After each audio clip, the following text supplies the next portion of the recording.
Hello, America. My name is Dylan John, and you are listening to Nature and the Nation. For today's episode, I will be looking at Crunchy Cons by Rd Dreher. This book was published in 2006. So we're still sticking with a few of the more recent books that we've been doing lately. Some of the other more recent books, if I could just look backwards over the last few episodes, Jeff Flake was the first of the recent books where he was criticizing some of the modern trends in conservatism. Specifically, he criticized populism and nationalism as being like disruptive of what is quote-unquote real conservatism in Flake's view. Then I looked at Billionaire at the Barricades by Laura Ingraham and The Case for Nationalism by Rich Lowry, showing that populism and nationalism actually were viable and important ideas that should be incorporated into conservatism, not shunned. And so I think that like the new way that people are approaching conservatism nowadays is one that involves populism and nationalism. That was why I put those two episodes out talking about that. But I want to look at this book now because I think there's a third component in addition to populism and nationalism, which admittedly can be kind of hard to differentiate, although there's certainly, there is a difference between the two, but there's a lot of overlap, I think, between them. But a third concept that I want to address isn't something that Flake talked about, but it is a criticism that Rd Dreher makes in this book of the sort of conservatism that Jeff Flake was advocating for. And so while Flake wasn't arguing against crunchy conservatism, if you will, crunchy conservatism, as Dreher presents it, argues against Flake's vision. And I agree with a lot of what Rd Dreher says in this book. And so if we're going to kind of counter that establishment Flakeism, if you will, with a new vision of conservatism that is populist and nationalist, I think we should also let it be crunchy, if you will. And maybe crunchy isn't the best terminology for what I'm talking about. Maybe, naturalist might be viable, although the word naturalist has kind of so many like definitions that, this will just be one more added to the list, but it's kind of related. This has to do with how we view nature, what our disposition is toward nature, and but it's not just about nature. What Dreher's talking about when he talks about crunchy is like the way that we do things in like relating to how we relate to the natural world as part of it, but how we relate to the things that we interact with in our daily lives, the objects, the people, the environment in which we find ourselves as a whole. How do we interact with this environment in which we find ourselves? And he argues that, a lot of conservatism, like Flakeism, if you will, is hyper-focused on the economy. And when we read Jeff Flake's Conscience of a Conservative, he talked a lot about markets and free markets and how free markets are really like what conservatism is all about. And Rd Dreher really criticizes that view. Like, it's not all about the economy. It's not all about free markets. That's not what we want conservatism to be built on. That's not the most important aspect of conservatism. That's not the most important aspect of our lives. There's other values, right? And I've talked about that in other previous episodes, how the economy is important, freedom is important. Jeff Flake wants to make economic freedom like the pinnacle of importance, but other things like, health, happiness, the strength of our family, our loyalty, the strength of our communities, the strength of our nation, all sorts of other things are also important, that insofar as the economy helps those things, that's great, but when the economy and other components of life butt up against one another, some sort of compromise has to be found. We can't just let the economy and our dedication to free markets steamroll everything else. And so this actually, it's not a book entirely devoted to a criticism of free markets, but that is an important part of the book. There are a number of chapters in here, and I want to point out what they are to you to give you an overview of what he's talking about. Skipping over the preface, which is a CrunchyCon manifesto, the real meat of the book is in these chapters. Chapter 1 is What Are Crunchy Conservatives? I'm going to read a little bit out of that one. Like all of my episodes, I'll read a couple of sections out loud and comment on it. I'll read a little bit out of that Chapter 1 there to try to get a definition of what crunchy conservatism is and what he's talking about. Chapter 2 is Consumerism, and this is really where he probably provides the biggest direct critique of free market conservatism. Chapter 3 is Food, and that's the one that I want to read the most out of, because there's a sort of disposition toward food and eating that he talks about. And so it's not like a set of policy proposals. It's a disposition, and that's what he says crunchy conservatism is a specific disposition toward the things in our lives. Food being one of them, among the most important. But the way that he describes how we think about food can also be applied to how we think about other things, such as he describes in these other chapters. Chapter 4, Home. Chapter 5, Education. Chapter 6, The Environment. Chapter 7 is Religion. And Chapter 8 is Waiting for Benedict. Chapter 8, Waiting for Benedict, is sort of a preview of some of his other books, like the Benedict option that he puts out. That may have been the next book he put out after this one, but it was a well-known book that he wrote. I'm not gonna read anything from any of those other chapters. I just want to read from Chapter 1, What Are Crunchy Conservatives, and then I want to jump to Chapter 3, Food, and read a few sections out of that. But the other chapters are all very good. He talks about architecture. What kind of houses do we live in? How do we think about our houses? How do we think about our homes? Do we think of it as a home or a house? Or what kind of a relationship do we have with architecture and with our living environments? What kind of, how do we approach education? How do we approach our families? And how do we approach the environment at large? Like, he's advocating for a more environmentalist approach to the environment. I've spoken about this a little bit elsewhere, and he mentions the same thing in that chapter on the environment that I've spoken of, which is just the idea that, conserving natural resources, conserving the environment into which we're born and which we are tasked with passing on to future generations, and has an inherent scarcity to it, and so needs to be, tended to carefully and not exploited. To me, that's a sort of conservative way of approaching our environment, and to view it all as exploitable resources for us to satiate our gluttony with the contents of the natural world without any concern for future generations, or a sort of dependence that, it doesn't really matter what we do to the environment because technology is going to solve this somehow. We haven't figured out how yet, maybe, but we trust in technology will solve our problem for us, and so we don't really have to constrain ourselves. That doesn't seem like a conservative way of approaching the environment. And so he talks about, maybe just, if the word environmentalism has a bad connotation, then just think of it as conservationism, as a disposition toward conserving the environment.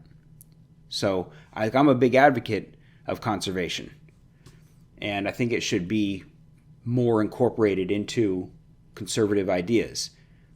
So maybe crunchy conservatism is kind of corny name. Maybe conservationism as a component of conservatism would be more of legitimate sounding. Anyway, Um, I kind of have a love-hate relationship with Rd Dreher. It's a weird thing to say. I've never met the guy. Um, I like his writing. I like some of his ideas, and yet I deeply disagree with other ideas of his. He was very anti-Trump in 2016. Rd Dreher seems like he really, in this book, not so much. I tend to agree with a lot of this book. I'll point out the parts I disagree with as it comes up. But he tends to kind of like put his finger on the problem. He can diagnose what's going on in our civilization pretty clearly. He sees it. And yet his solutions are non-solutions. His solutions seem to involve a lot of like retreat. I mean, the whole Benedict option that I spoke of is, I haven't read that book, and so I can't speak too clearly about it, but I have an idea of what it is, which is, in a large sense, retreat. I read Live Not by Lies, and that has a sort of feeling of retreat to it as well. I like to think about it in my own, I mean, I like metaphors, and so I sort of see it like say there's a wild, aggressive cat in your house, and you're an animal, and you have to deal with the cat. And there's a mouse in the house, and there's a dog in the house. A cat, mouse, and a dog. And let's call the liberals the cat. And the question is, are you the mouse, or are you the dog? If you're dealing with a cat, and you're a mouse, you have a certain way of going about it, which really involves hiding, because you're assuming right from the get-go, you're operating under the assumption that you're the weaker party. And so you have to hide, you have to retreat, you have to always look out for keeping your head attached. You don't want to get caught by the cat, because the cat will eat you. And then there's the dog approach, which is, under the assumption that you are more powerful than the cat, and you chase the cat out of the house. And that's a choice that conservatives have. Do they want to approach the cat as a mouse or as a dog? It sounds kind of like a silly metaphor, but Rd Dreher advocates for what I keep considering like mouse solutions. How to keep your head down until this problem goes away. Seems like his advocacy. In Live Not by Lies, he talks a lot about how Eastern European nations living under communism were, how the people in those places were able to sort of quietly resist. They were able to maintain their integrity to avoid going along with the communist dictates, but at the same time, not getting themselves and their families sent to the gulag, right? He's looking at people who were living under an oppressive regime. But that's not the circumstance that we live in right now. And although there might be commonalities, you might be able to see the ways that like our present situation might reflect that in some part, or might be on a pathway toward that. We're not there right now, and so we shouldn't be operating as if like our political opponents have just unfathomable power to send us to the gulag. That it doesn't make sense to operate that way. That's mouse strategy, and that presupposes that our opposition is more powerful than we are. Dog strategy would be to say, drive these communists out of their positions of power, to be aggressive rather than to take the mouse approach. When you still have the capacity for victory, you take the dog approach. If you don't have the capacity to win, then you take the mouse approach. But like with these countries in Eastern Europe, they were not capable of throwing off communist rule, so they had to keep their heads down. But eventually, like the Soviet Union fell on account of the economic pressure of the American arms race. So like it depends upon somebody else coming along and being the dog, somebody else coming along and achieving the victory. And that's the problem I have with Dreher. Like, Trump was like a dog. He was like, no, we're going to win, and we're going to be rude and crude. It doesn't matter because we're out for victory. And it's not about being polite. It's not about avoiding the wrath of the enemy. It's about winning. And there were a lot of people that really were like, yeah, finally, somebody on the right who just really is about winning at all costs. And that's just that there's a certain class of kind of establishment conservative that was just too much for them. And I find that sort of mentality oftentimes, certainly not always, but oftentimes comes along with someone who's really involved in their Christian faith. Because they're not primarily concerned about victory. They're primarily concerned about, the status of their immortal souls. So they need to make sure that, for someone who's a devoted Christian, it's better to lose on earth and win in heaven than to win on earth and lose in heaven, right? The ultimate objective is not victory here on earth, but maintaining an integrity in your soul, right? So that your primary dedication is to your faith. Whereas somebody who's not as involved in religion, Christianity, they tend to be more concerned with victory on earth. They're not as worried about, like, losing gracefully is not an option for somebody that doesn't think that they're going to get their just rewards on the other side. So, yeah, I guess that's the issue I have with Dreher, is that it never seems like he's willing to be aggressive in responding to the various problems. And yet, if you read his Twitter feed or his articles that he was writing for years for American Conservative, he's really, like, pinpoints a lot of the problems, a lot of the excesses of the left, and how insane some of it is, and how intolerable it is. And yet, it seems like he just would rather just try to escape from it than take it on head first. But that mode of thought doesn't really come through in this book quite as much. That last chapter, when he starts to introduce the whole Benedictine approach, doesn't really get into that sort of like escapism. He does maybe a little bit, but again, that's kind of how I sometimes think about the whole homeschooling phenomenon. The public schools are a mess, so the first instinct of a lot of conservatives is homeschooling.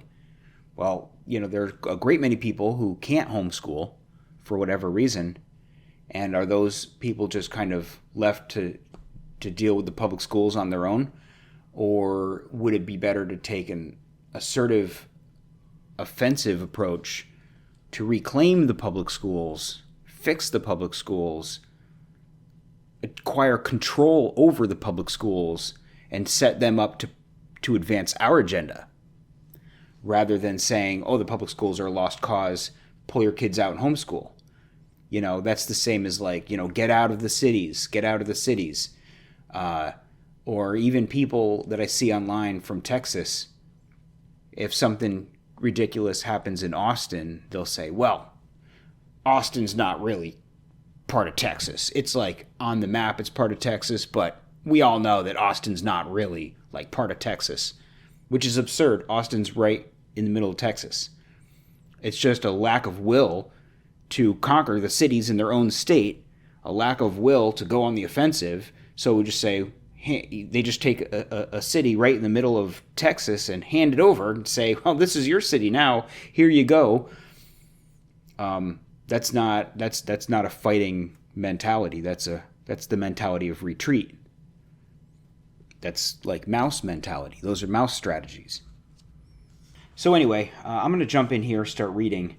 I want to read a little bit out of chapter 1 when he talks about, what is crunchy conservatism. And he talks a little bit about religion. I mean, he does talk about religion actually quite a bit in this book. He ties his crunchy mentality to his faith, as people are prone to do. Religious people will often say, well, this is the right thing to do, and my faith is the right thing to do, so therefore this correct course of action must be aligned deeply with my faith, because it has to be. It can't be misaligned with the faith and also the right thing to do. So any action that is the correct course gets folded into the faith, and the faith becomes the justification for taking the right course of action. You know what I mean? And he does that here. But it's more than just directly tied to faith. It's a sort of mentality of how to approach the things of this world. And so, without any further ado, I'm going to read here from chapter 1, when he says, quote, "I do not expect conventional liberals and conservatives to get crunchy conservatism, mostly because it seems to me they have confused means with ends. The liberty we enjoy in America today is certainly worth prizing and defending, but it is insufficient to produce virtue, stability, or happiness.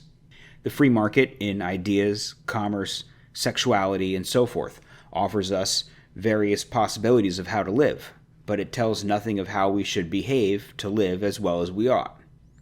Both mainstream liberalism and conservatism are essentially materialist ideologies, and we should not be surprised that both shape a society dedicated to the multiplication of wants and the intensification of desire, not the improvement of character. Crunchy conservatism is not, as you'll read here, a political program. It's a sensibility, an attitude, a fundamental stance toward reality, and a pretty good roadmap to a rich, responsible, fulfilling, charitable, and above all, joyful life. It's about living a life mindful of and honoring the wisdom in tradition, and in so doing, building a tradition to pass on to one's children and to future generations. It doesn't aim to make folks wealthier, except where it counts, in their relationships to each other and to the natural world. That fundamental stance toward reality is sacramental. In religious language, a sacrament is a physical thing, an object or an action, through which holiness is transmitted. Christians who celebrate Holy Communion are participating in a sacrament because they believe that the consecrated bread and wine contain, actually or symbolically, the essence of Jesus Christ. On a mundane level, you can grasp sacramentality by considering good manners. You might practice good manners because life is more pleasant when people do, or you might practice good manners because you believe it's a matter of social obligation. A person thinking sacramentally may practice good manners because it's pleasant and socially correct, but she will do so primarily because treating others with that kind of formal respect conveys her fundamental conviction about human dignity. Someone living by a sacramental vision would therefore treat someone with the same good manners even if it were somehow unpleasant, or if there were no social expectations to do so. Being good is not something you do because it works. Being good is something you do because it's the right thing to do, even if it costs you. At the risk of sounding pompously metaphysical, for people who adopt a sacramental way of being, everyday things, occurrences, and exchanges provide an opportunity to encounter ultimate reality, even, if you like, divinity. To be perfectly honest, it didn't occur to me when I started writing how much the religious sense would inform the crunchy con sensibility. But as I began interviewing people, over and over the discussion turned back to religious faith as the ground of both conservatism and crunchiness. In fact, critic James Howard Kunstler, who is a man of the left, told me that exactly one kind of conservative consistently came to his lectures about suburban alienation and the poverty of architectural imagination: religious intellectuals. Trying to figure this out, I thought about why crunchy liberals stand outside the mainstream, and I noticed that they also speak in quasi-religious terms about the sacredness of the earth and the importance of spirituality to a meaningful life. Their spirituality is not the spirituality of religious traditionalists, to be sure, but the common ground we share is a bedrock conviction that, in the words of Jesus, man cannot live by bread alone. That is, we are spiritual beings first and foremost, and it is impossible to thrive in a culture that does not honor and nurture things of the human spirit over and above material concerns. You don't have to be a religious believer in the formal sense to be a crunchy conservative, but you do have to believe that accumulating wealth and power is not the point of life. Now, if you took a poll, 99 out of 100 conservatives would deny that they subscribe to that vulgar credo, but that's not how they live, even if they profess to be religious. End quote. Okay, so there's a couple of valuable points in here. The first is that the first point that he makes is about liberty, and he says liberty is worth prizing and defending, but it's insufficient to produce virtue, stability, or happiness. Liberty and the free market, it says it offers us possibilities on how to live, but it doesn't tell us anything about how we should behave in order to live well. So, clearly there are additional factors in life that go beyond just liberty and freedom that are important social components, social norms, some sort of guidelines for what we should and shouldn't do, not just pure freedom, pure liberty on its own, absent any additional modifiers or restraints. And he says that both mainstream liberalism and conservatism are essentially materialist. And what he's talking about is the degree to which conservatism focuses on material prosperity, the acquisition of goods, and having an economic system that allows people to be prosperous. That's certainly important, but, why do we want to be prosperous? Why do we want to be a prosperous nation? Why do we want to be prosperous in our communities and in our families, right? We want to live well. We want to be able to do the things that we want to do. We want to be able to have the freedom to be able to do things that we want to do. There's a purpose. It's all guiding toward what Aristotle calls eudaimonia, flourishing, living well. And prosperity is one component of living well, but not the only one, right? One of a multitude of components that we should concern ourselves with in order to live well, in order to achieve a state of eudaimonia. And, I like when he says it's not a political program, it's a sensibility or an attitude or a fundamental stance toward reality. In order to, he calls it a roadmap to a rich, responsible, fulfilling, charitable, and above all, joyful life, right? That's part of eudaimonia. You want prosperity, but you don't want just the acquisition of stuff. You want to live a joyful life. And having a joyful life involves concerning yourself with joy, seeking joy, and concerning yourself with things in addition to simple material items. Like your relationships with other people should bring you joy. Your relationships with objects should be joyful. And there's one thing that he talks about when he talks about the word sacramental. And I think this is important because this is where he gets the fundamental religiosity of his argument, is that the way that we interact with things can have a sacramental quality to it. He defines sacramental. He says, a sacrament is a physical thing, an object or an action through which holiness is transmitted. And he draws the example of the bread and wine consumed by Christians that in reality or symbolically or in some sense conveys, the flesh and blood of Christ, the essence of Jesus Christ is in this sacrament. Now, normally the Christian doesn't see every action that they engage in, every object that they interact with, as being sacramental. And in many cases, the sacramental quality for the Christian is limited to only a very few items.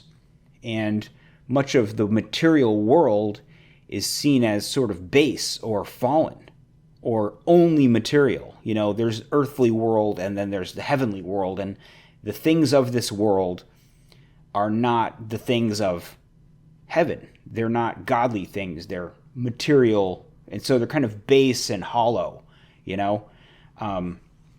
And he's arguing for a way where a way of thinking where everything that you do in some way has spiritual meaning.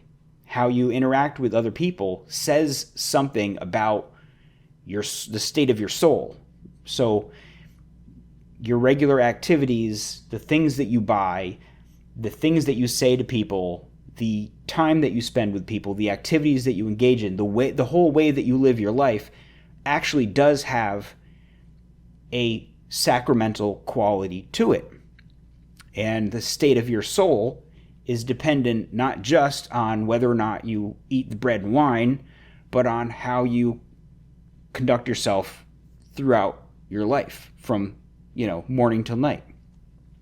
And, I hear that and I think that sounds to me more pantheistic than just like Christian.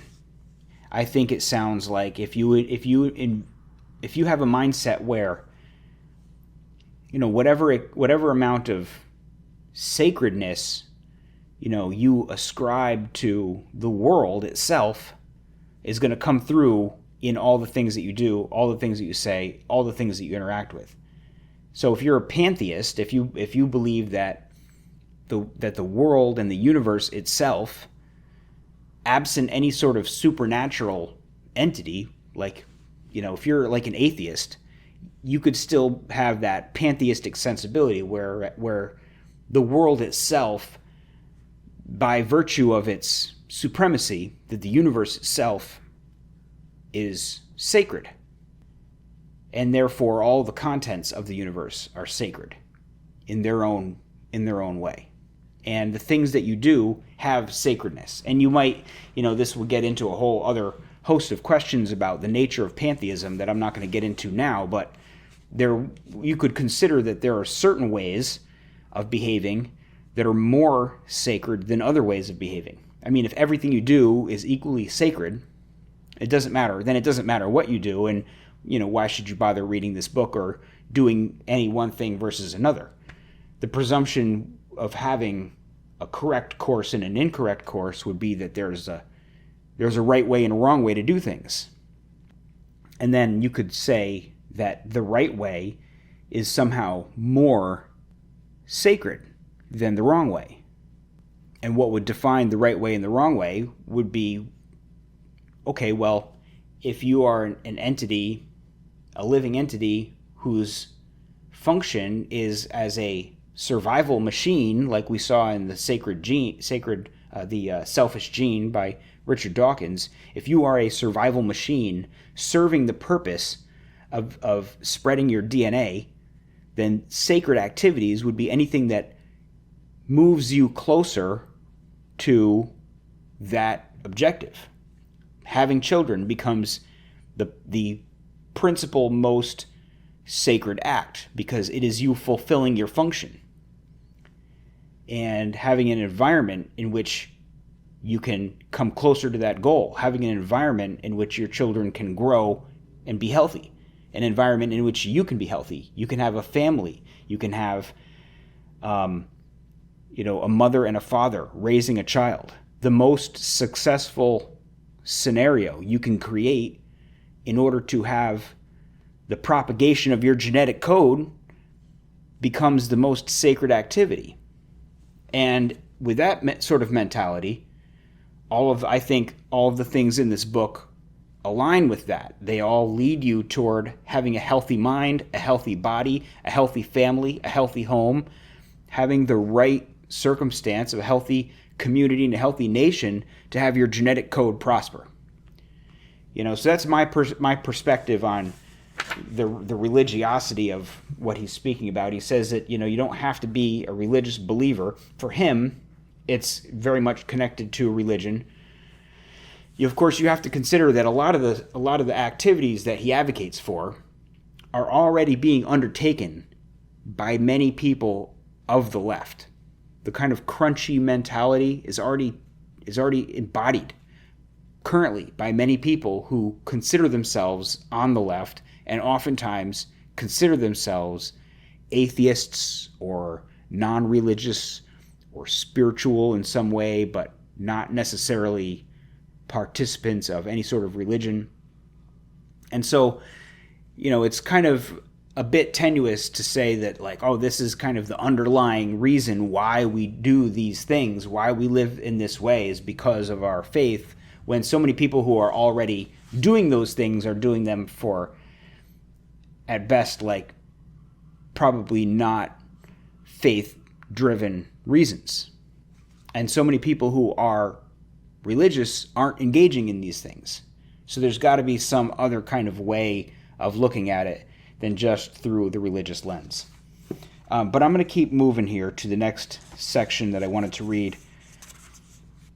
So here he's talking a little bit more. This is still in chapter 1. He's talking a little bit more about free markets and consumerism. And he says the following. He says, quote, "We conservatives have got to clarify our thinking and return to our principles.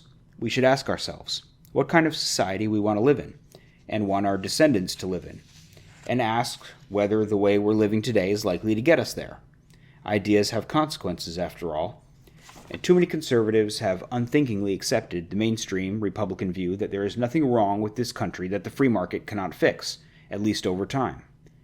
Unmoored from our philosophical grounding, we allow ourselves to be carried along on the swift currents of consumer culture and end up in a place where conservatism, practically speaking, ends up as general approval of whatever commercial interests want to do. We have not been true to older conservative principles, particularly those found in all the great wisdom traditions of mankind, all of which warn against letting the love of material things become our master. We have unwittingly allowed a consumerist mentality to shape the way we think about nearly all aspects of our private and public lives. Too many of us have come to think of the good life in purely materialistic terms, and have allowed the means to acquiring material security, even wealth, to become ends. We no longer seek to organize our lives according to what's good, true, and beautiful, but by a kind of shopping mall utilitarianism that allows us to call good whatever allows us to grow wealthier. Conservatives are nothing if not realists, and we have to admit that there has been almost nothing that has done more practical good to improve the lot of humankind than the free market. But the market must be put in its proper place. For as Pope John Paul II taught, the economy is made to serve man, not the other way around.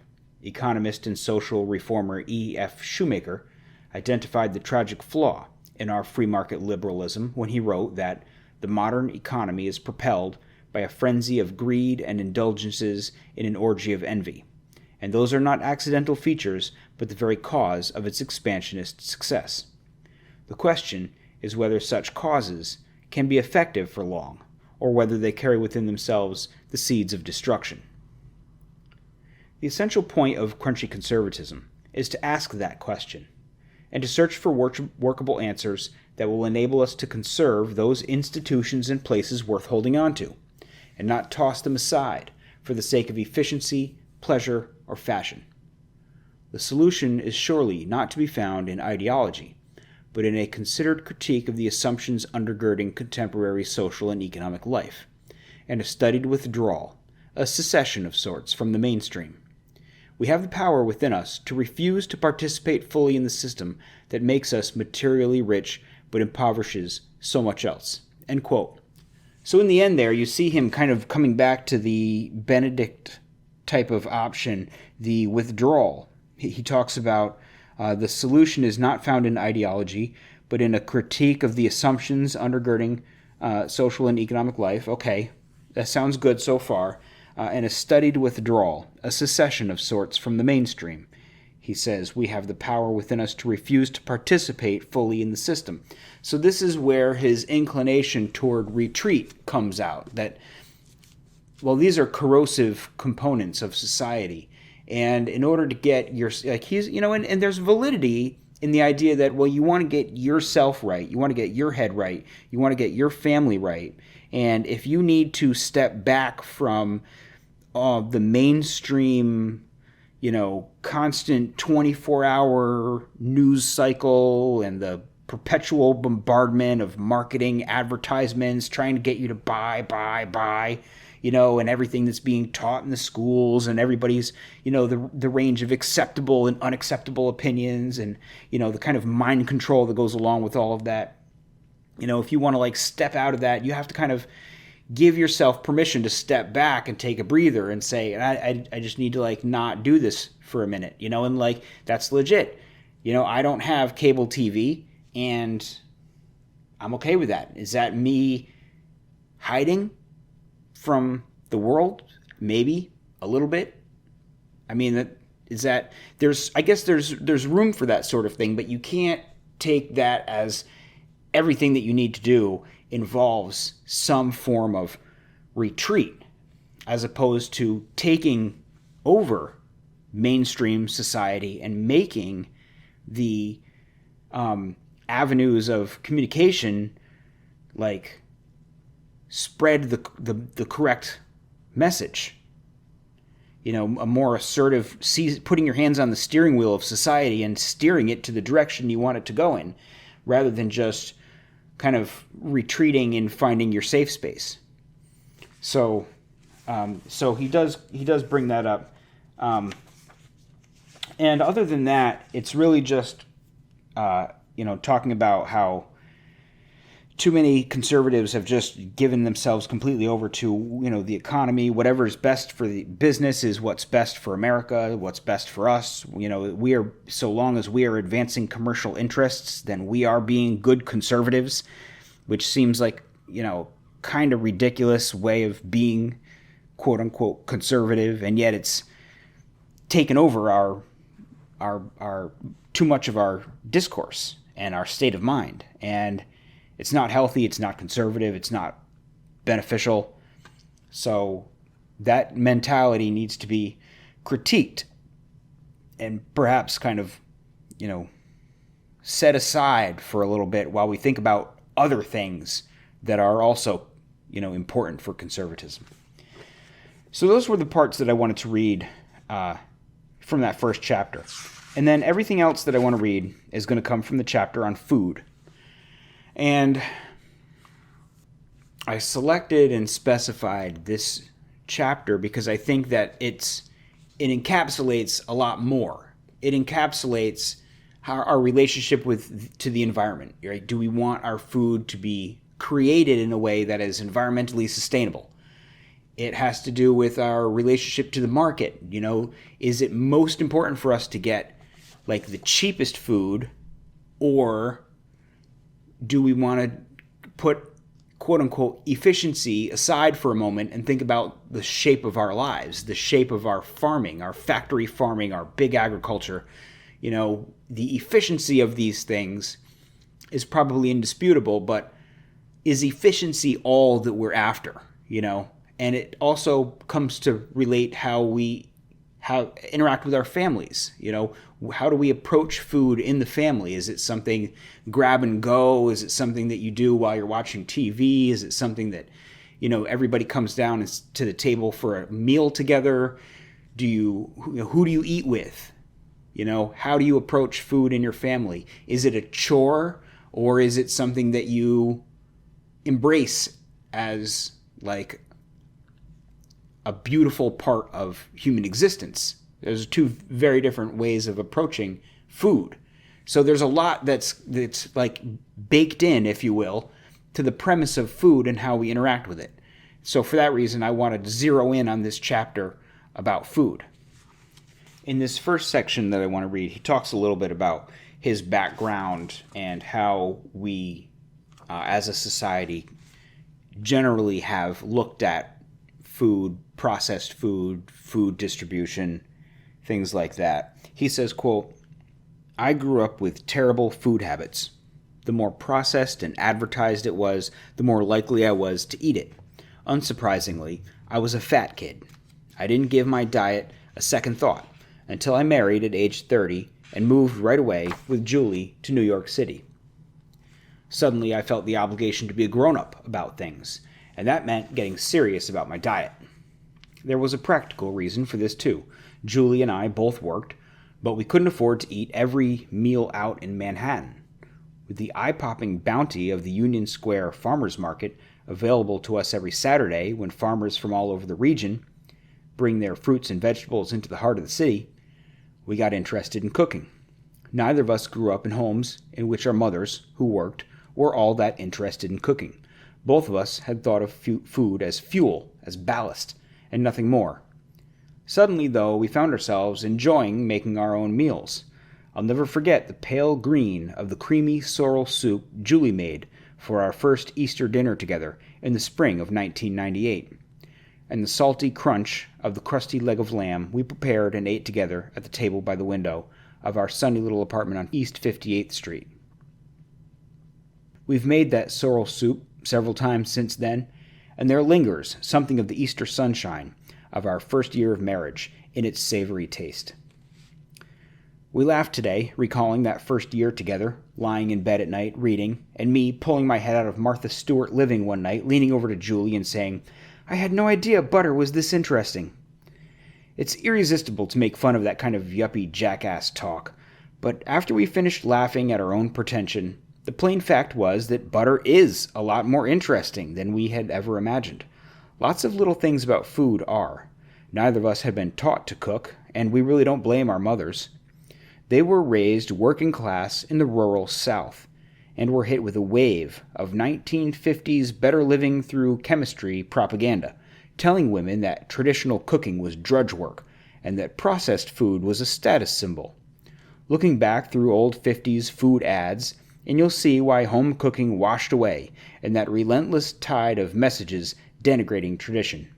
The same advertising that made me doubt the worth of my town because we couldn't get Dolly Madison snack cakes there had worked its wicked enchantment on my mom's generation. Julie and I found ourselves wishing we could spend time with our grandmothers to find out what they knew about cooking that our mothers did not. End quote. So just a little bit there about his youth growing up in a town where he was his only interest was like, is it processed? Is it advertised? He wants the snack cakes. He wants the ice cream. He wants junk food as a kid and no concern for other things. And a lot of kids are like that, but they don't necessarily have to be. It's not baked into kids' DNA to want junk food. But it is baked into their programming.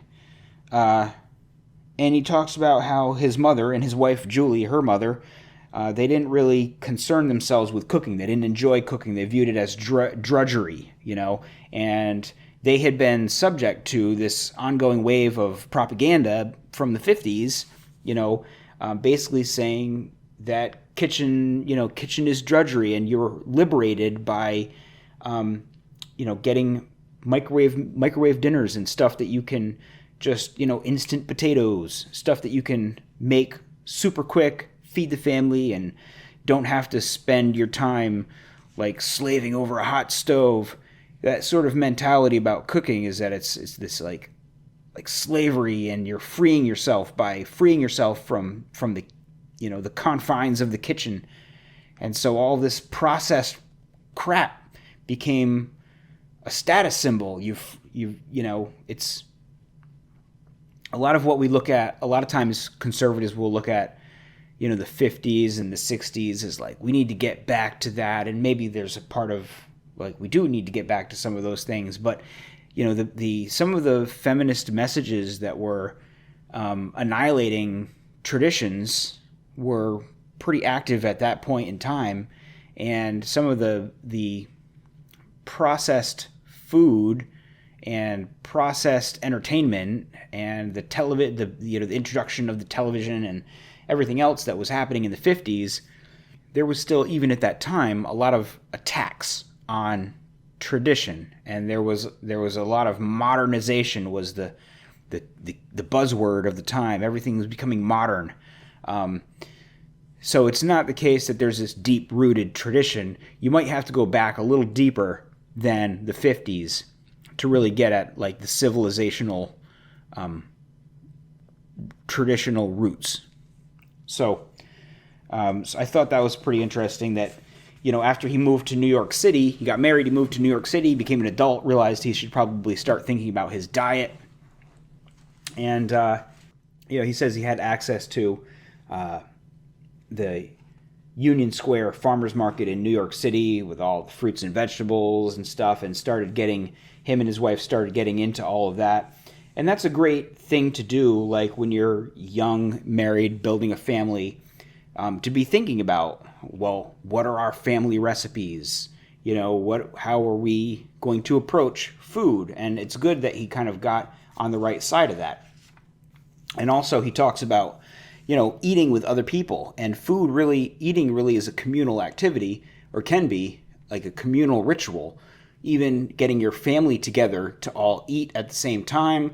But above and beyond that, it's an excuse to have friends and family, extended family and other people that together for like dinner and glasses of wine afterward and good conversation, and it becomes like a bonding activity. There's just something I think kind of special about eating together with other people that you care about, above and beyond just your nuclear family.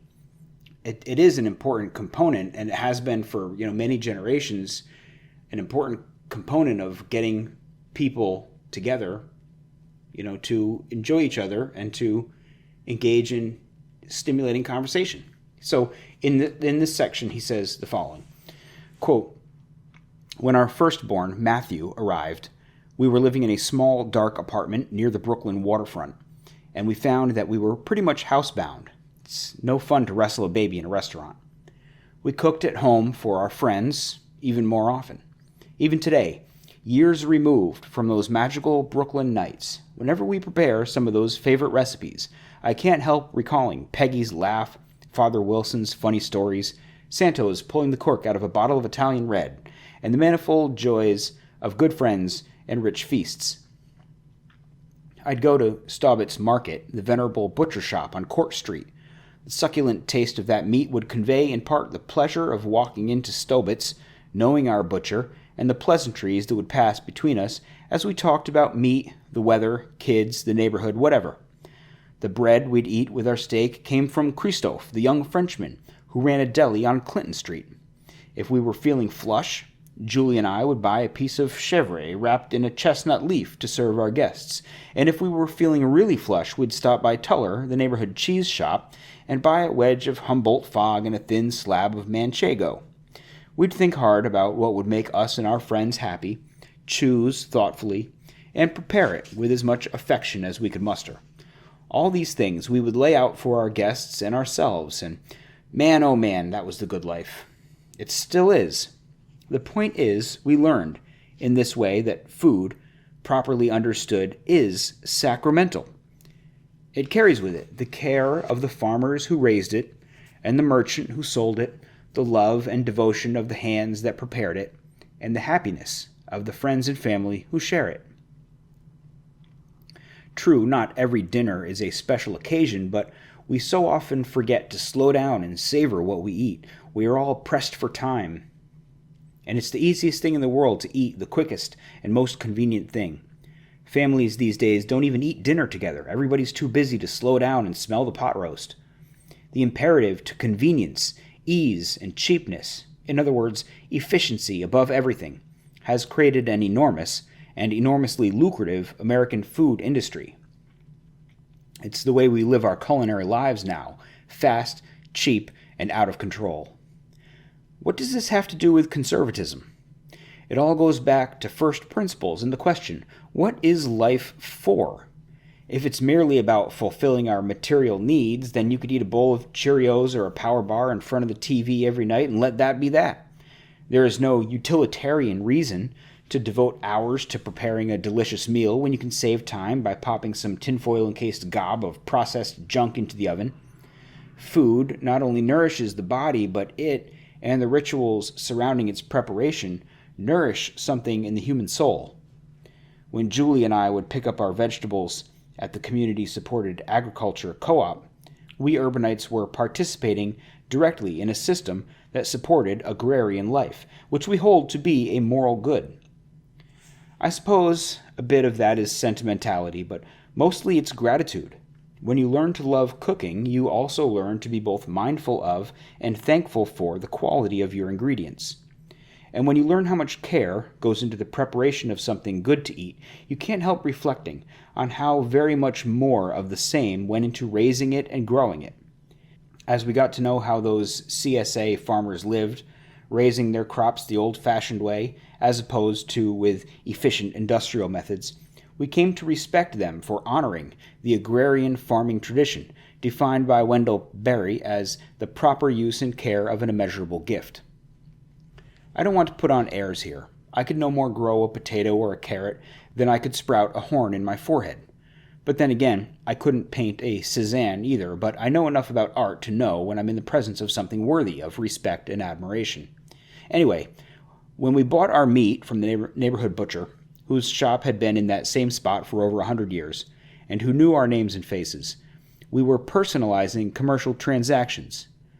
And at the risk of sounding like a Goonie theorist, we were nurturing the economy of Cobble Hill, Brooklyn, the little patch of the planet where we lived, and over which we had been given responsibility because of our having chosen to be there.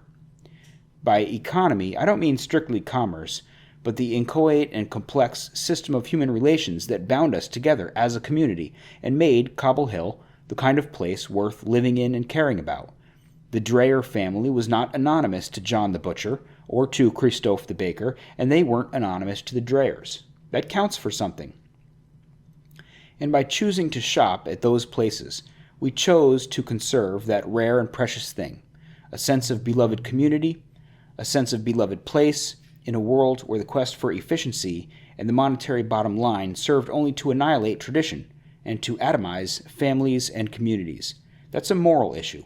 And inasmuch as politics ratifies the moral consensus of any community, a political one as well. End quote. So that's a bit of a longer section, but I think it's really good. He's talking about how he's living in Brooklyn, he's shopping at the farmer's market, and he's thinking now about above and beyond where he's getting his food and who he's eating it with. He's also thinking about where the food came from, what are the agrarian practices of the farmers who are generating that food for him. The whole, he's got a relationship with the butcher, he's got a relationship with the baker, he knows their names, they know his names, and the community, the threads that bind the community together are sewn in this process. And it's threads that connect the community to the greater community of the larger region where the farms exist that produce these foods. And he talks about, how he would have dinner with friends, and he would invite his friends over, and the stories, the laughter, the events that happened, he still carries these with him because, it becomes, as he uses the term, he says it's a sacrament. How you interact with food is sacramental. He says it carries with it the care of the farmers who raised it, the merchant who sold it, the love and devotion of the hands that prepared it, and the happiness of the friends and family who share it. All of that is carried in the food.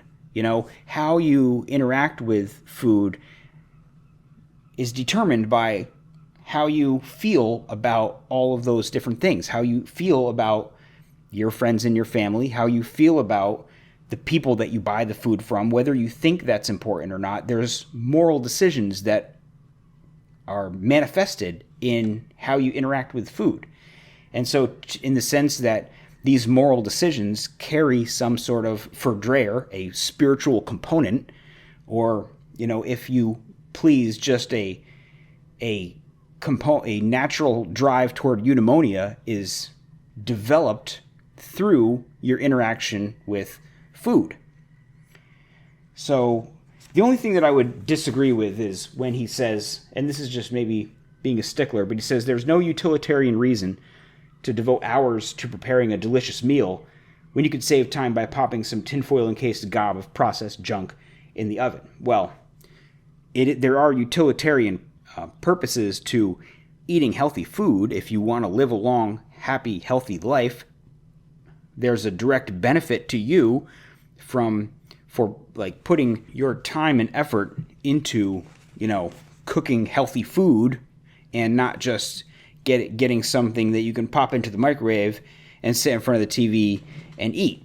There is absolutely utilitarian aspect to developing relationships with the people in your lives. It's not just like a good on its own, but it helps you in your life be happier, have good, positive, strong, healthy relationships. Like all this stuff has a utilitarian component. If you look at utilitarianism as all of those broader array of things that benefit you, that bring you closer to your eudaimonia. So in this next section here, he continues talking about this, this line of thinking, and he's talking about the farming, small-scale farming that he supports through his purchasing activities and his relationship to these farms. He says, quote, "Becoming an amateur home cook is what taught me, as a conservative, to mistrust and at times to loathe American industrial farming. What you do when you go to a farmer's market, if you are at all observant, is pick up on the direct connection between what you eat, where it came from, and how it got to you. If you're curious, you talk to the farmers about how they grew or raised the stuff. It's a cliche, I guess, to call it a labor of love, but it's plain to see how much of the identity of these men and women is tied to their labor in the fields. It's a rare thing for Americans these days to even think about where their food comes from. But when you've seen the face of the woman who planted it, and shaken the hand of the man who harvested it, you become aware of the intimate human connection between you, the farmer, and the earth. To do so is to become aware of the radical giftedness of our lives." Look, I don't want to get all mystical over a bunch of carrots, but it's worthwhile to meditate on these things. Learning the names of the small farmers and coming to appreciate what they do is to reverse the sweeping process of alienation from the earth and from each other that the industrialized agriculture and mass production of foodstuff has wrought. To appreciate how your food got to your table, to know how much we depend on the labor of others for our sustenance, is to begin to reestablish community and even a kind of humility in the face of our radical dependence on each other. And that's worth something that you cannot quantify on a balance sheet. At first, I thought of this small-scale organic farming as a sort of boutique thing, pleasant to have, like artisanal microbrewed beers, but only that. Then I started looking into how the government regulates the meat industry. It was shocking to see how agribusiness has gamed the system to keep small meat producers marginalized. Our regulatory system is designed to favor industrial meat production with its factory farms, its cattle jacked up with antibiotics and growth hormones, and its chickens raised in cages filled with their own feces. As a conservative, I'm angry about this, not only on behalf of the small business people slapped around by the deep-pocketed agribusiness behemoths, but because of how industrialized agriculture has made a traditional agrarian way of life difficult, if not impossible. We are told that small-scale farming is inefficient. This is true, and that because our factory farms feed the masses and do so cheaply, we should be satisfied.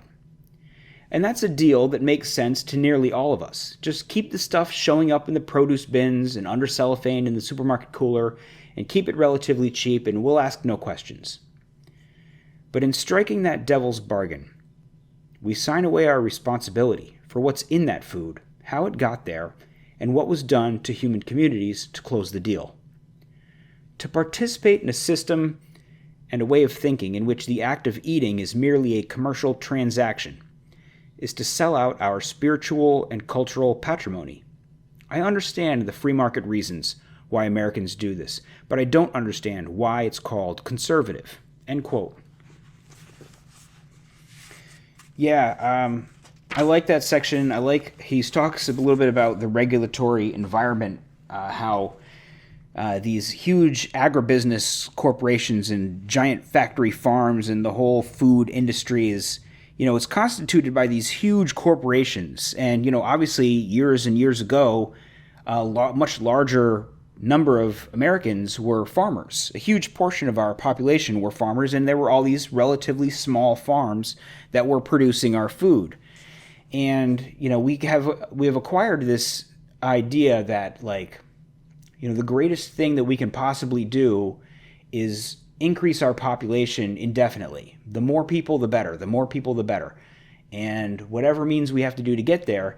And now if we're going to have all these people, we have to have, very specific types of, food creation and distribution mechanisms in order to produce the massive amount of food that is needed to feed the massive amount of people that are in existence. And the small farms aren't able to do that, and this frees up people who can then devote their efforts toward other things, and they can do other jobs, and they can fill all these other quote-unquote needs of people to have this and that other knickknack. And if you were to take all these people that are doing their coding to make your smartphone games or whatever, and you were to put all those people back on farms, like what happened to our standard of living? That's just the argument toward efficiency, toward endless technological progress, toward endless population growth, and anything that could potentially be considered traditional lifestyle is clearly just annihilated in that process. And so to step back from just the endless devotion to efficiency and realize that, like, our world might be better, our relationship to the natural world, our relationship to, if you're a meat eater like I am, your relationship to the animals that you eat might depend on sacrificing other components of other areas of our lives, right? I mean, it's trade-offs. Every conservative knows that the world is made up of trade-offs. And do we want to make the trade-off, the devil's bargain, he calls it, where we just don't ask any questions, just get it to the supermarket cheaply, keep my grocery bill down, and I won't ask any questions. Is that really conservative? What's been sacrificed to get there? What of our traditional lifestyle has been sacrificed? What of our traditional values have been sacrificed in order to get to the point where we can feed an endless number of people? It's probably something to think about. In another part, toward the end of that chapter that I want to read, he talks about a conversation that he had with somebody who was a college student. And, because he had originally written an article in National Review, I think it was called, like, Burkean and Birkenstocks or something like that. And it was really popular, and he had a lot of feedback. And so he started, like, putting together the ideas for this book after writing that article, which was, like, laying the groundwork for what this book was about. And he talked to tons and tons of people that he kind of figured fit the crunchy conservative mindset. And most of this book is comprised of, aside from the parts that I'm reading, a lot of this book is comprised of conversations that he's had with these people. He goes to their farms, he visits them, he talks about their values, he talks about what their life is like. And I've skipped over most of those conversations, but I do want to just touch on this one conversation that he has. He's coming on, in this section, he's coming off a conversation about the factory farms, and he says, quote, "Crunchy Con farmers stand ready to assist and encourage those 21st century pioneers who want to repopulate America's rural regions and pursue a simpler life, one closer to the timeless rhythms of nature and traditional wisdom. How great would it be if state, local, and federal authorities would provide incentives to make possible this kind of useful pilgrimage to the past?" As one rural affairs expert told the New York Times, "We give a lot of tax breaks and direct payments to big agriculture companies that don't do much for the local economy, but rarely do we give anything to the little guy trying to start a business and stay in town. Does this sound romantic and utopian? Maybe. But the romance is part of the allure of it. And besides, what's the alternative? How long do you think we can keep living as we do, destroying country life, rural traditions, and the countryside to produce mountains of processed food that makes us less healthy, and letting lay fallow the sacred trust we've been given by our forebears? Care for this trust obliges all of us, but conservatives, because we profess a particular commitment to upholding tradition, are especially responsible for stewardship of the land and its cultural legacy. If we live as if we had no duty to the land and the agrarian traditions of the people who live there, then we ought to be ashamed to call ourselves conservatives. We are no more than market-mad consumers who vote Republican, and whose commitment to conservative ideals ends the moment it costs us something. What are food and agriculture and culinary traditions for, anyway? You can't answer that question properly without first asking, what are people for? Answer that one, and the first question answers itself. Besides, the benefits of the CountryCon lifestyle are not all abstract. Consider this striking email testimony I received from Jeff Johnson, a third-year Princeton graduate student and religious conservative from the Lone Star State, who testified to how much his own life had changed by going crunchy at the behest of his left liberal colleagues. I'm from dry, dusty West Texas, and interacting with so-called liberal communities has made me realize that, in so many ways, these liberals are conserving what's most important about life, Jeff wrote. He went on to explain how his travels had taught him that living in walkable green places, turning off the television, and opting out of mass culture, and making time for conversation and community were superior lifestyle values. My wife and my son and I are better for all this, and I think that's fundamentally conservative. And yet all the things I've just mentioned, with the exception of perhaps opting out of TV culture, are viewed with highly raised eyebrows where I'm originally from. A stupid label immediately discounts what I have to say, which shuts down conversation and thought and progress. Jeff went on, all my life I struggled with weight and image and health, and was morbidly obese before moving to Princeton. Here, I've stopped eating processed foods, gone organic and natural, started using my feet thanks to pedestrian planning, started taking walks by the canal, and lost over 130 pounds. I've added years to my life, I've simplified, I've put at the center of my life the things that really are of greatest value, both in this world and the world to come.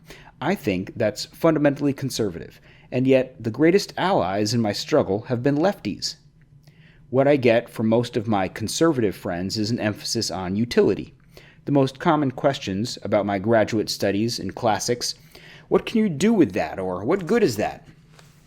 A lot of people, Jeff concluded, myself included, in ways I'm blind to, I'm sure, need to reconsider the disconnect between what they say they value and the lives they actually lead, and to reconsider where the arguments of their philosophical and spiritual forefathers actually lead on a practical, day-to-day basis. Hear, hear. Raise a glass of micro-brewed lager to Jeff Johnson, a crunchy conservative who understands the connection between eating well and doing good. End quote. So I like that section. He talks a little bit at the beginning about, maybe the government, federal, state, local authorities can actually do something to help small farmers and small businesses instead of constantly providing various tax breaks and benefits to these huge corporations. Big agribusiness gets all sort of sweetheart deals and everything and tax breaks and so on. And they don't really seem to do much to help small farmers get, or people who are just jumping into farming for the first time and want to live that kind of agrarian lifestyle. Especially like red states ought to be doing something to say, yeah, this is what we want. We want people to do this. We want people to live this way. Here's some help for you. Now, a lot of that depends on what you believe the role of the government or the state is. But if you think that the role of, especially like at the state level, is to encourage people within the state to live the sort of lives that you think are beneficial for the community and beneficial for themselves, then having some sort of effect on what sort of businesses thrive in your state would probably be a good thing. And at the very least, stop tipping the scales toward the benefit of the biggest corporations. That's not promoting any of the sort of lifestyle or mentality that Dreher's talking about in this book. Just setting up huge factory farms and huge agribusiness corporations to be as profitable as humanly possible. None of that goes along with this crunching mentality. And there's certainly an argument that none of that is really all that particularly conservative when you think about what conservatism actually means, above and beyond just mindless dedication to efficiency. And he talks about this guy, Jeff Johnson, who's a Princeton graduate student. And Jeff basically is saying, I got to Princeton. A lot of people here are lefties, left-wing liberals, and yet the way that they're living their lives and the things that they seem to value seems like more conservative than the values of the people that I have been previously associating with. He talks about he lost 130 pounds by walking because the campus and the areas are dedicated to pedestrian planning, making the place, walkable cities. It's not like a rocket science. If you sit in your car all day and you don't walk anywhere, and your job's in an office or in a desk or something, and you don't get any activity, you're not going to be healthy. And if you want to be a healthy person, which I would presume that you should want to be healthy, you have to have an environment that encourages physical activity. And like the type of food that he's eating, he talks about he stopped eating processed foods. He went organic, and he's simplified his life. He's added years to his life, and he's put things at the center of his life that are like the most important values. And he says that all the people that have been encouraging him to make these changes and to improve his life and to improve his health and his environment and be more involved in the physical, having a relationship with the physical world, which is the sort of thing that you get when you're walking everywhere, has been encouraged along this clearly beneficial path by lefties. And his reaction from conservatives has just been like raised eyebrows, and with the exception of like cutting out television, seems to have been approved of. But I don't know. I mean, it seems like dedication to television is certainly still within the realm of fairly conservative lifestyle. A lot of people who are conservatives now, that's changing. That's changing. This is written in 2006, so this is almost 20 years ago. And nowadays, there's much more resistance among conservatives to like shoveling television into your eyeballs all day long. Now that it's generally widely acknowledged that liberals control the media, but it's not just, it shouldn't just be like if conservatives were to control television, then it would go back to being a good idea for us to sit and watch TV 10 hours a day. The premise here is to like peel your eyeballs away from the screens a little bit. But at any rate, the things that he's talking about, he's like, even his studies in classics, the questions that he gets from his conservative friends is, well, what's the point in that? What good is that? How is that going to benefit you? How is that going to help you get a job? How is that going to help you make money? It's all utilitarian questions. It's not, he doesn't seem to get feedback from his conservative friends that an education in the classics and the deeper questions of life, which is involved in that sort of study, are actually beneficial. But again, even in this area, I think conservatism has changed in the past 17 years since this was written. There's more interest nowadays, I think, in the classics, in ancient philosophers, and in philosophy in general, and that sort of thing, I mean, conservatism has been changing, as we've seen from the conflict between Jeff Flake's vision and Laura Ingram's vision, and Rich Lowry's vision, and Dreher's vision. It's changing. It's been changing. But who he's really arguing against in here really is the Jeff Flake vision. That seems to be like the predominant vision of what conservatism was back in 2006. And, that's just been kind of, in large part, has been driven out. So some of Dreher's arguments in this book aren't as applicable anymore because more people have begun to come around to this kind of a vision, and the just mindless dedication to whatever's best for business equals conservatism has really been largely discredited and is no longer functional when much of big business is actively hostile to conservative values. So everything is kind of changing and everything is in flux, but Dreher's point, his position needs to be recognized and should be an important part of where we go from here.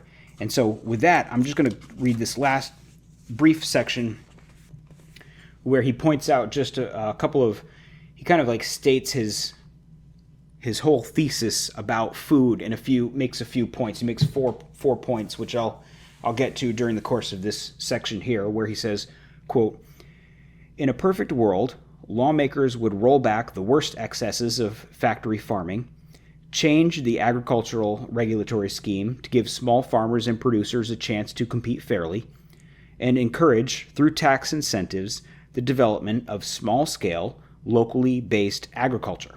But let's face facts, this is not likely to happen anytime soon. There's no real constituency yet for these proposals. The good news is that we don't have to wait for the government to act to take responsibility for ourselves for creating conditions for cleaner, healthier agriculture, simply by choosing to meditate on the way we eat. That is, considering the sacramentality of our food and food traditions, and choosing to spend our money and our efforts wisely. Let's embrace the slow food attitude and emphasize what we conservatives are for rather than what we're against. We are for delighting in good food and culinary traditions, and because of that stand against the modern impulse to industrialize and blandify the production of our foodstuffs. We are for celebrating the pleasure of home cooking and the family table, and because of that we reject the haste and efficiency represented by our processed, packaged, fast food, eat-on-the-go society as destructive of the kinds of traditions that sustain a family culture worth preserving.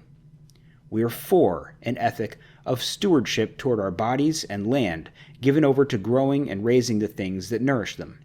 Thus, we exercise prudence in choosing the things we eat and drink, and act with an awareness of how those choices affect the broader human economy.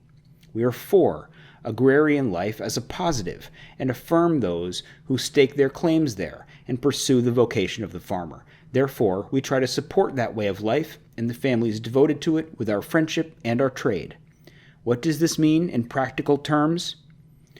I'm not about to move out to the country and raise chickens, and neither are most of you.